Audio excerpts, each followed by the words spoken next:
जय माँ काली मित्रों, आज की जो वीडियो है वो इस बात के ऊपर है कि साधक मेरे पास जो आते हैं, नए साधक कई बार आते हैं मेरे को, तो वो मेरे को बोलते हैं कि गुरुजी पहले आप हमको दीक्षित कर दो, साधना सिद्ध करवा दो, फिर हम आश्रम के लिए 1000 रुपये दान करेंगे। तो मैं उनको बोलता हूँ कि मैं कोई बिज़नेस नहीं कर रहा हूँ, अगर आप दान कर सकते हैं पहले तो कीजिए, क्योंकि बाद में कोई करता नहीं है दान। साधना सीख कर सब कोई, हर कोई आगे चला जाता है, कोई पीछे मुड़कर नहीं देखता, ठीक है ना। तो वो कहते हैं कि गुरुजी हमें लूट लिया, हमें पहले ही किसी व्यक्ति ने, यूट्यूबर ने लूट लिया है, उसने मेरे से लाख रुपया ले लिया, ये बोलकर कि मैं आपको एक जिन जो है वो दे दूंगा लाख रुपए में। और अगला कोई आता है तो वो कहता है गुरुजी मेरे को बोला था कि 40,000 में परिसिद्ध करके देगा, तो उसने मेरे को दी।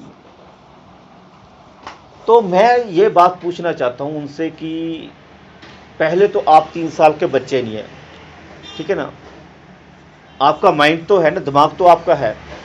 कोई इंसान आपको बोल रहा है कि मैं लाख रुपए का जिन सिद्ध करके आपको भेजता हूँ, तो आप खुद सोचो, जिसके पास जिन की शक्ति है वो भाई आपको जिन क्यों देगा? जिन की तो कोई कीमत ही नहीं है, चाहे लाखों रुपए दे दो तब भी कोई कीमत नहीं है, ठीक है ना।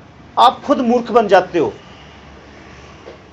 ठीक है ना, आप जो है खुद मूर्ख बन जाते हो।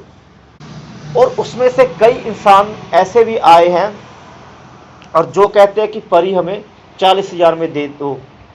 आप खुद जाकर उनको इनविटेशन देते हो कि भाई हमें परी सिद्ध करके दे दो, हमसे जप नहीं होगा, हमें ट्रांसफर कर दो, हमें वो कर दो, हमें वो कर दो, कोई शॉर्टकट तरीका बताओ। वो आपके मन की बात को भापते हैं और आपको लूटते हैं।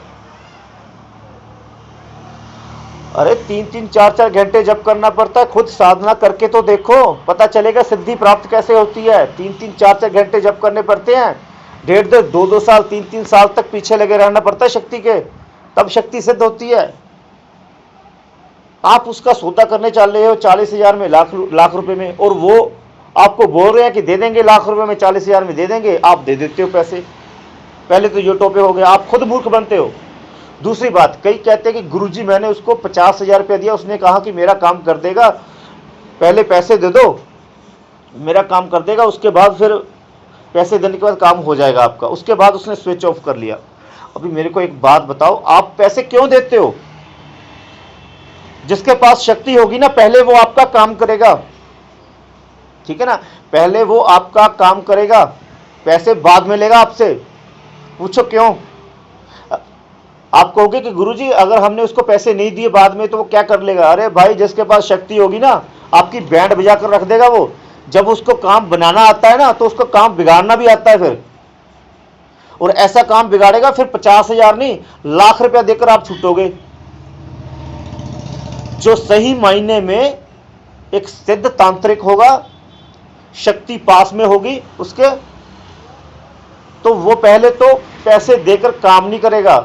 आप बोलोगे कि इतने पैसे दे देता हूं कि काम कर दो मेरा, वो करेगा ही नहीं, वो मना ही कर देगा कि मैं नहीं करता काम, ठीक है ना।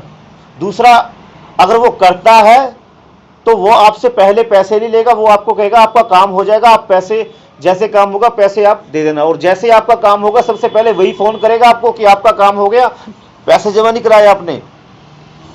और फिर अगर आप उसको बोलोगे कि नहीं मैं नहीं पैसे जमा कराऊंगा, मेरे पास है नहीं, अगर आप बेकार में उसको लारे लगाते रहोगे कि कल दे दूंगा, परसों दे दूंगा, देोगे नहीं, तो वो आपकी बैंड जो है ना बजा कर रख देगा, आपका बनाया हुआ काम भी बिगाड़ देगा, और भी पता नहीं कितने आपके काम बिगाड़ देगा।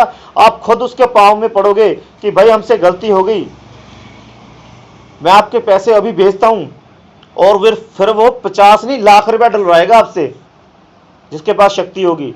जिसको काम बनाना आता है वो बिगाड़ भी सकता है भाई, जरूरी नहीं कि उसको काम बनाना ही सिखाया हुआ है, ठीक है। गुरु अपने शिष्य को सब कुछ सिखाता है, बिगाड़ना भी बनाना भी, वो उसकी खुद चॉइस होती है कि उसने किसको ज्यादा तवज्जो देनी है, बिगाड़ने वाली चीज को कि बनाने वाली चीज को, ठीक है ना।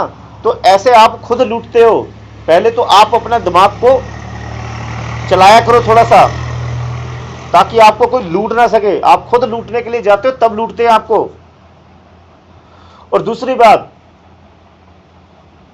मेरे पास, अब मेरे को पूछो, अब मेरे को कोई कहता है कि भाई आपके पास परी है, मेरे को दे दो 1000 रुपये में, सॉरी 10,000 रुपये में दे दो, 20,000 में दे दो। अरे भाई मेरे पास नहीं कोई परी, मेरे पास कोई यक्षिणी नहीं, कोई अप्सरा नहीं, मैंने सब कुछ त्याग दिया हुआ है, मेरे पास मेरी माँ की भक्ति है बस, ठीक है ना। मैं अपनी माँ से नहीं कह सकता कि माँ आप ये इसका काम कर दो, मैं सिर्फ प्रार्थना कर सकता हूँ माँ से कि माँ आप इसका काम कर दो। वो माता के हाथ में करेंगी कि नहीं करेंगी माता। हाँ, अगर कोई मेरे को वैसे कहता है कि हमारे पास शक्ति है, हम ये कर देंगे, आपका भांडे में बांध देंगे, आपको वो कर देंगे हम, तो भाई आप करके देख लो। माँ बैठी हुई है सामने, वो रक्षा भी करेगी और आपकी बैंड भी बजा देगी, ठीक है ना। मेरी माँ मेरे लिए सब कुछ करती है जो मुझे चाहिए। और एक टॉपिक और भी था इसमें, वो भी मैं डाल रहा हूं। कई क्वेश्चन आते हैं कईयों के कि गुरुजी सब कहते हैं कि माता काली जी की साधना बहुत खतरनाक है, माता काली जी जो है नाश कर देती है पूरे परिवार का। अरे कहां, कौन कह देता है यार, ऐसे ऐसे शब्द आपको कौन बोलता है और आप मानकर बैठ जाते हो। आप माता को देवी मत मानो, माता को मां मानो, मां अपनी मां मानो। आप लोग कैसे जप करते हो, चिकन नहीं खाते, मांस मच्छी अंडा कुछ नहीं खाते। अरे मैं तो मांस मच्छी अंडा चिकन खाकर भी माता का जप कर देता हूं, मेरी माता ने मेरा आज तक कुछ नहीं बिगाड़ा। आप लोग खाना खाने से पहले जप करते हो, मैं तो खाना खाकर कई बार भूल जाता हूं जप करना, तो खाना खाकर जप करता हूं, तब भी मेरी मां कुछ नहीं कहती मेरे को। मेरे तो मेरी मां ने आज तक कोई नुकसान किया नहीं, भला ही किया है मेरा बस। आप लोग दारू चढ़ाते हो माता को, कई मांस चढ़ाते हैं। अरे मैंने तो भाई माता को सिर्फ हलवे का भोग चढ़ाया है आज तक, वो भी बेसन के हलवे का भोग चढ़ा देता हूं, या माता को मिश्री या चीनी या पतासे। मेरी माँ तो ये उसी में मान जाती है।